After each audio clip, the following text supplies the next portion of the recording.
I was talking to my friends the other day and found them wrestling with a classic coming-of-age dilemma with their 18-year-old son. Dad, let me drive. Okay, you drive. But try and do it like you have a license. He's had his license for about a year and a half. In that time, he's been driving his younger sisters around. They've had a couple of close calls. The girls are scared when he's behind the wheel. The whole family wants him to drive more carefully. Do we rescind driving privileges? I think that's an appropriate consequence. That's Sandy. Her husband Justin calls her logic rash. Maybe he shouldn't be driving.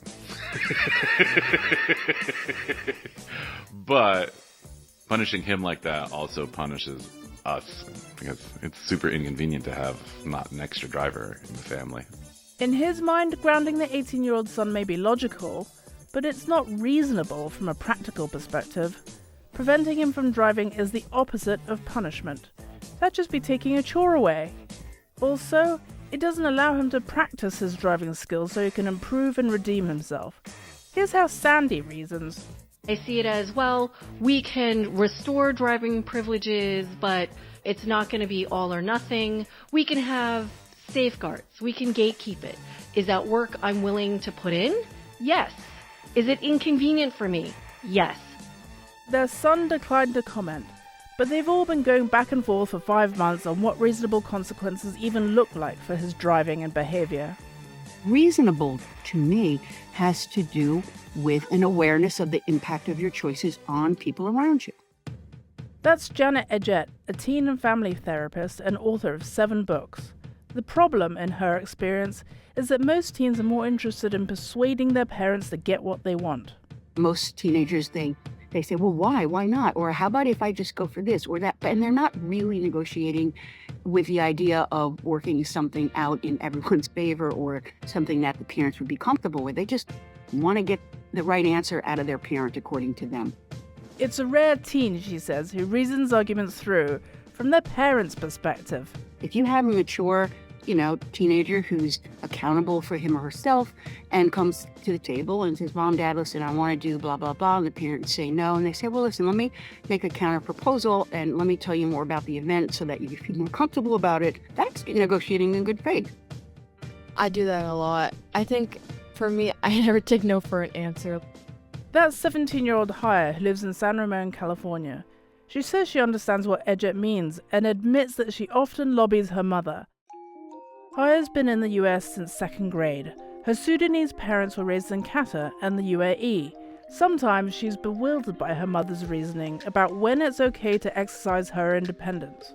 They've gotten into it over sleepovers and school outfits. There's just certain things I really don't understand, because she'll be like, go travel to Italy with your friends or by yourself, just go. I'm like, okay. But then I'm like, I can't sleep over at my friend's house who lives 2 minutes away. It's really weird. Her mother, Nadia, has her reasons. I don't see there's a point that she sleep in their homes. Maybe it's a culture thing. I said, yes, you go to Europe and even study there. And that's totally different experience, because if she chooses to go and study abroad, it will be education experience. She might sleep with her friend homes, but she will learn the system by then, our home system, yeah. Sometimes Haya feels forced to defy her parents. I play volleyball, and if you know volleyball, you have to wear really short shorts, right? And so a long time, my parents just made me wear leggings, but there were certain times, like picture day, everyone would wear shorts, and I didn't want to wear the only one wearing leggings because it kind of ruined the photo. So I would beg my parents, just please let me wear shorts for one photo. And we didn't really have big arguments. They just kind of say no, but then there were times where I would go behind their backs and do it. Haya concedes that more recently her mum's become more reasonable. For example, over spring break, Nadia actually okayed a sleepover, but only after her daughter laid out exactly what was going on. And when it came to what Haya wears, sure, it's not always what her parents would pick, but at this point they just tease her about it. For Nadia, being reasonable means that she freely exchanges opinions with her daughter, even when they disagree.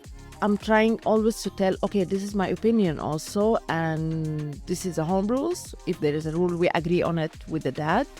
But I do listen to her, because at the end, you cannot say you do this, we are in 2026, and that's it. Impossible.